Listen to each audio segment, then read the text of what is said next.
और दोस्तों स्वागत है आपका हमारे YouTube channel target civil services में। दोस्तों आज है 20 मई और मध्य प्रदेश के डेली करंट अफेयर में आज हम पढ़ेंगे 20 मई के करंट अफेयर। तो लेक्चर ध्यान से देखिएगा। सबसे पहले हम डेज का रिवीजन कर ले तो 1 मई को अंतर्राष्ट्रीय मजदूर दिवस मनाया जाता है, 2 मई को वर्ल्ड टूना दिवस मनाया जाता है, 3 मई को वर्ल्ड प्रेस फ्रीडम डे, 7 मई को वर्ल्ड एथलेटिक्स डे मनाया जाता है, 8 मई को विश्व रेड क्रॉस दिवस मनाया जाता है, 12 मई को अंतर्राष्ट्रीय नर्स दिवस और 15 मई को विश्व परिवार दिवस मनाया जाता है। चलिए दोस्तों सबसे पहले हमने जो कल करंट अफेयर पढ़े तो उसका रिवीजन कर लेते हैं, उसके बाद स्टार्ट करेंगे हम आज के करंट अफेयर। तो कल के करंट अफेयर में पहला क्वेश्चन था हमारा, हाल ही में भोपाल में इंटरनेशनल टोमेटो कॉन्क्लेव 2022 का आयोजन किस देश की एम्बेसी के सहयोग से किया जा रहा है दोस्तों?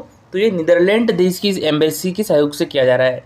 तो इसका आंसर क्या जाएगा? ऑप्शन नंबर ए, ठीक है, नीदरलैंड। और दोस्तों भारत में नीदरलैंड के राजदूत कौन है? तो ये है मार्टन वैन डेनबर्ग। ये तो याद रखिएगा, भारत में नीदरलैंड के राजदूत कौन है दोस्तों? Marten van Denberg. और नीदरलैंड में भारत की राजदूत कौन है? तो ये है रिनत सिंधु। तो इनका नाम भी याद रखिएगा दोस्तों, ये है रिनत सिंधु, ये नीदरलैंड में भारत की राजदूत है। और ये है मार्टन वैन डेनबर्ग, ये भारत में नीदरलैंड के राजदूत है। अगर हम यहाँ पर नीदरलैंड की लोकेशन की तो ये एक यूरोपियन कंट्री है दोस्तों, और ये है इसकी लोकेशन, ठीक है। और यहाँ की जो ऑफिशियल लैंग्वेज है वो डच है, इनको डच भी कहा जाता था दोस्तों पहले। तो यहाँ की कैपिटल क्या है? एम्स्टर्डम है। और देखिए द हैग जो सिटी है वो भी कहाँ पर है? नीदरलैंड में है। और द हैग में दोस्तों अंतर्राष्ट्रीय न्यायालय का मुख्यालय भी है। और यहाँ के मोनार्च कौन है दोस्तों? विलियम अलेक्जेंडर है। और प्राइम मिनिस्टर कौन है? मार्क रूट है। यहाँ की अपर हाउस को सेनेट कहा जाता है, जैसे हमारे यहाँ उच्च सदन राज्यसभा है, उनके यहाँ सेनेट है, ठीक है। और यहाँ की लोअर हाउस कौन सी दोस्तों? हाउस ऑफ रिप्रेजेंटेटिव, जैसे हमारे यहाँ पर लोकसभा है, यहाँ पर हाउस ऑफ रिप्रेजेंटेटिव कहते हैं। दोस्तों हमारा ट्रिप एडवाइजर यूएस के ट्रेवल्स चॉइस अवार्ड 2022 में हमारे मध्य प्रदेश राज्य पर्यटन विकास निगम की कितनी इकाइयों ने TripAdvisor's annual travels award जीते हैं दोस्तों? तो दोस्तों ये हमारे मध्य प्रदेश राज्य पर्यटन विकास निगम की 16 इकाइयों ने TripAdvisor annual travels award जीते हैं। तो इसका आंसर क्या जाएगा? ऑप्शन नंबर सी, ठीक है, 16। नेक्स्ट क्वेश्चन दोस्तों हमारा, इंदौर खंडपीठ में प्रशासनिक जज रहे जस्टिस सतीश चंद्र शर्मा अब किस हाईकोर्ट के चीफ जस्टिस बनेंगे दोस्तों? तो ये दिल्ली हाईकोर्ट की। तो इसका आंसर क्या जाएगा? ऑप्शन नंबर ए, ठीक है, दिल्ली हाईकोर्ट। दोस्तों बात करें हम यहाँ पर हमारे मध्य प्रदेश हाईकोर्ट की, तो ये कहाँ पर है? ये जबलपुर डिस्ट्रिक्ट में है। इसकी स्थापना कभी थी दोस्तों? 1956 में की गई थी। और इसकी 2 खंडपीठ है, एक तो इंदौर खंडपीठ है, ठीक है, और एक ग्वालियर खंडपीठ है। तो इनकी स्थापना कब की गई थी? 1968 में की गई थी। तो दोस्तों जो इंदौर खंडपीठ है, यहाँ पर जो प्रशासनिक जज रह चुके हैं जस्टिस सतीश चंद्र शर्मा, ये अब दिल्ली हाईकोर्ट में चीफ जस्टिस बनेंगे। मोस्ट इंपॉर्टेंट क्वेश्चन है दोस्तों, याद रखिएगा। यहाँ पर आपके लिए एक और क्वेश्चन है दोस्तों, ये क्वेश्चन बहुत बार एग्जाम में पूछा जा चुका है। राज्य के उच्च न्यायालय के अन्य न्यायाधीशों की नियुक्ति राष्ट्रपति किसकी सलाह पर करता है? तो दोस्तों ये संबंधित राज्य के राज्यपाल भारत के मुख्य न्यायाधीश संबंधित राज्य के उच्च न्यायालय के मुख्य न्यायाधीश की सलाह पर करता है, ठीक है। तो इसका आंसर क्या जाएगा? Option number C. और दोस्तों अभी दिल्ली के उपराज्यपाल कौन थे? अनिल बैजल थे। इन्होंने अभी इस्तीफा दे दिया है, ठीक है। तो इनके द्वारा कल ही इस्तीफा दिया गया है दोस्तों, अनिल बैजल के द्वारा। दोस्तों हमारा मध्य प्रदेश की पहली साइकोलॉजी लैब किस जिले में तैयार की जाएगी दोस्तों? तो ये हमारे मध्य प्रदेश के institute of excellence in higher education Bhopal में तैयार की जाएगी। तो इसका आंसर क्या जाएगा? ऑप्शन नंबर बी, ठीक है दोस्तों, भोपाल। तो अब स्टार्ट करते हैं आज की करंट अफेयर। तो आज की करंट अफेयर में पहला क्वेश्चन है हमारा, मुख्यमंत्री शिवराज सिंह चौहान ने मिशन नगरोदय कार्यक्रम का शुभारंभ किस जिले से किया है दोस्तों? तो ये किया है हमारे मध्य प्रदेश की राजधानी भोपाल से। तो इसका आंसर क्या जाएगा? ऑप्शन नंबर बी, ठीक है, भोपाल। और भोपाल में भी कहां से किया है दोस्तों? तो ये कुशाभाऊ ठाकरे कन्वेंशन सेंटर से किया है। देखिए भोपाल के कुशाभाऊ ठाकरे सभागार में मंगलवार को मुख्यमंत्री शिवराज सिंह चौहान ने मिशन नगरोदय कार्यक्रम का शुभारंभ किया। इसमें 21,000 करोड़ रुपए से ज्यादा के कामों का लोकार्पण और भूमि पूजन किया गया है। प्रधानमंत्री आवास योजना के हितग्राहियों को गृह प्रवेश कराने के साथ 30,000 आवासों भूमि पूजन किया है और 1,65,000 हितग्राहियों को प्रधानमंत्री स्वनिधि योजना के तहत 210 करोड़ रुपए वितरित किए गए हैं। मुख्यमंत्री स्वच्छ भारत मिशन 2.0 में 4,913 करोड़ 74 लाख रुपए और अमृत मिशन 2.0 में 12,858 करोड़ 71 लाख रुपए की योजनाओं का शुभारंभ किया है। मुख्यमंत्री श्री शिवराज सिंह चौहान ने मुख्यमंत्री संजीवनी क्लिनिक के लिए 178 नगरीय निकायों को 113 करोड़ रुपए अंतरित किए हैं। इससे 611 नए मुख्यमंत्री संजीवनी क्लिनिक के निर्माण किया जाएगा और सिविल डिस्पेंसरी का उन्नयन किया जाएगा। वहीं विद्यार्थियों को निःशुल्क मूंग दाल के वितरण का शुभारंभ भी किया है। नेक्स्ट क्वेश्चन दोस्तों हमारा, नदी उत्सव 2022 में खेती किसानी नदी की जुबानी का आयोजन किसके द्वारा किया गया है दोस्तों? तो ये मैप कॉस्ट के द्वारा किया गया है। तो इसका आंसर क्या जाएगा? ऑप्शन नंबर बी, ठीक है, मैप कॉस्ट। और दोस्तों मैप कॉस्ट की फुल फॉर्म क्या होती है? Madhya Pradesh Council of Science and Technology, यानी विज्ञान और प्रौद्योगिकी परिषद। और दोस्तों बात करें यहाँ पर मैप कॉस्ट की, यानी Madhya Pradesh Council of Science and Technology की, तो विज्ञान और प्रौद्योगिकी परिषद की स्थापना 1981 में एमपी सोसाइटी पंजीकरण अधिनियम 1973 के तहत की गई थी, ठीक है, तो याद रखिएगा।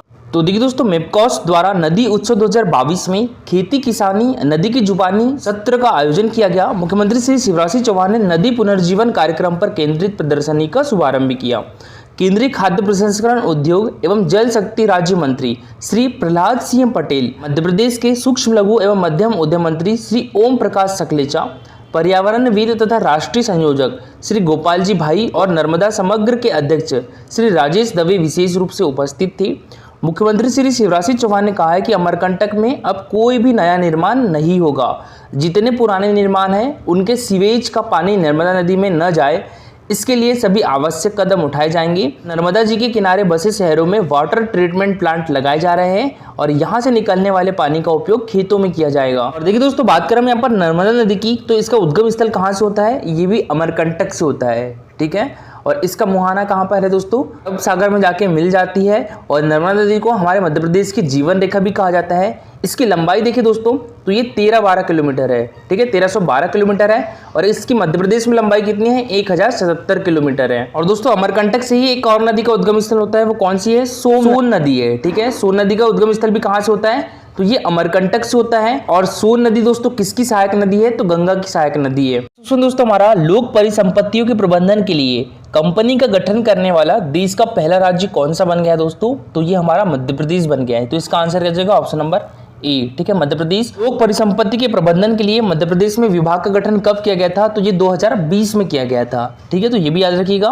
तो देखिए मध्य प्रदेश देश का पहला राज्य है जहां मध्य प्रदेश राज्य परिसंपत्ति प्रबंधन कंपनी लिमिटेड का गठन किया गया है। मध्य प्रदेश में परिसंपत्तियों को चिन्हित कर प्रबंधन का कार्य तेज गति से किया जा रहा है और परिसंपत्तियों के प्रबंधन से शासन को रिजर्व मूल्य से अधिक लाभ प्राप्त हो रहा है। कंपनी के सुचारू कार्य संचालन के लिए कंपनी सचिव के पद पर श्रीमती प्रियंका कुमारी को नियुक्ति देने का अनुमोदन किया गया है। मंत्रिपरिषद के निर्णय के पालन में कंपनी में कार्यपालक समिति के गठन का निर्णय लिया गया है। मंत्रिपरिषद के निर्णय के फलस्वरूप कंपनी कार्यों के लिए 23 पदों की स्वीकृति की गई है। और दोस्तों मुख्यमंत्री शिवराज सिंह चौहान के निर्देशों के पालन में अनुपयोगी लोक परिसंपत्तियों के प्रबंधन के लिए 26 सितंबर 2020 को विभाग का गठन किया गया था। विभाग के द्वारा अब तक लगभग 2200 करोड़ रुपए की परिसंपत्तियों का प्रबंधन किया जा चुका है। राज्य सरकार की scheme for special assistance to state for capital expenditure में अवार्ड राशि 602 करोड़ के विरुद्ध लगभग 220 करोड़ रुपए की राशि का राज्य शासन को 50 वर्षों के लिए ब्याज मुक्त ऋण प्राप्त होगा। वित्तीय वर्ष 2022-23 में कुल 40 परिसंपत्तियां जिनका रिजर्व मूल्य 299 करोड़ रुपए है, तो इसके निवर्तन की कार्यवाही प्रचलन में है। नेक्स्ट क्वेश्चन दोस्तों हमारा, हाल ही में मुख्यमंत्री शिवराज सिंह चौहान ने पुस्तक book of world cup cricket T20 2007-2021 का विमोचन किया है। दोस्तों इसके लेखक कौन है? तो यह है श्री सुशील दोषी। तो इसका आंसर हो जाएगा ऑप्शन नंबर सी, ठीक है, श्री सुशील दोषी। और दोस्तों श्री सुशील दोषी का जन्म कहाँ पर हुआ था? तो ये हमारे मध्य प्रदेश की आर्थिक एवं औद्योगिक राजधानी इंदौर में हुआ था। कब हुआ था? 1943 में हुआ था। और दोस्तों इनको 2016 में देश का चौथा सर्वोच्च सम्मान पद्मश्री से भी सम्मानित किया जा चुका है, ठीक है।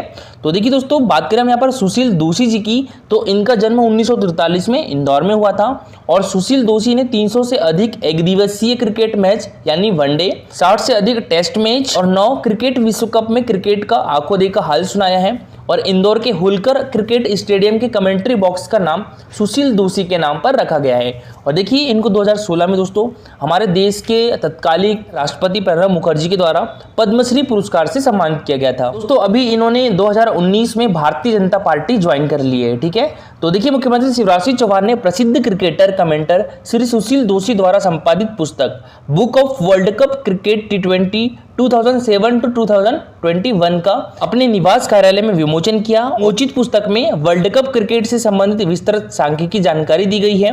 पुस्तक का आमुख अंतर्राष्ट्रीय ख्याति प्राप्त भारतीय क्रिकेटर श्री करसन घावरी द्वारा लिखा गया है। और पुस्तक में क्रिकेटर पर 9 आलेख क्रिकेट ग्राउंड के विभिन्न फील्ड पोजीशन के साथ 16 विश्व विख्यात क्रिकेटर खिलाड़ियों के रंगीन छायाचित्र भी है। देखिए दोस्तों, कल का हमारा क्वेश्चन था मध्य प्रदेश के किस भाग में वार्षिक तापांतर अधिक रहता है। देखिए ये एमपीपीएससी 2020 के प्री एग्जाम में पूछा गया था, तो इसका आंसर क्या गया था दोस्तों, ऑप्शन नंबर सी, उत्तरी भाग में दोस्तों हमारे मध्य प्रदेश का वार्षिक तापांतर अधिक होता है।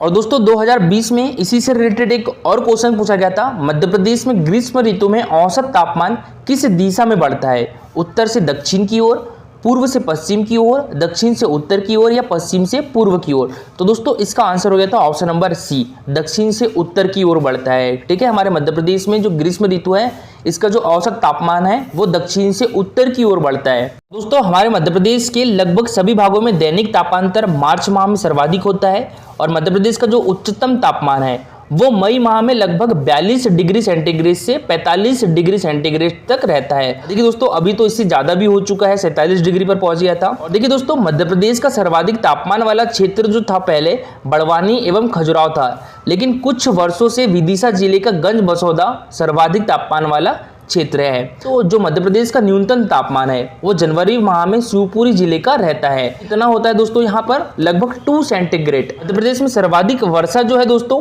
पचमढ़ी स्थित महादेव की पहाड़ी पर 199 सेंटीमीटर तक होती है और मध्य प्रदेश के विंध्य क्षेत्र में अरब सागर एवं बंगाल की खाड़ी दोनों मानसूनों से वर्षा होती है। तो मध्य प्रदेश में सबसे कम वर्षा कहाँ पर होती है, तो भिंड डिस्ट्रिक्ट में होती है। कितनी वर्षा होती है यहाँ पर, लगभग 55 सेंटीमीटर। और दोस्तों मंदसौर एवं नीमच जिलों में भी निम्न वर्षा होती है।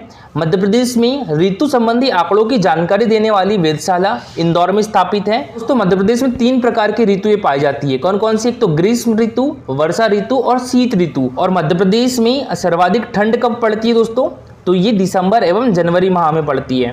तो आज के लिए आपका क्वेश्चन है, ये भी एमपीपीएससी 2020 के प्री एग्जाम में पूछा गया था, जवाहर सागर जल विद्युत परियोजना किस नदी पर स्थित है, नर्मदा, चंबल, ताप्ती या माही। तो इसका आंसर पूरा डिटेल में दीजिएगा। और दोस्तों आज के लिए इतना ही। Thank you for watching this video.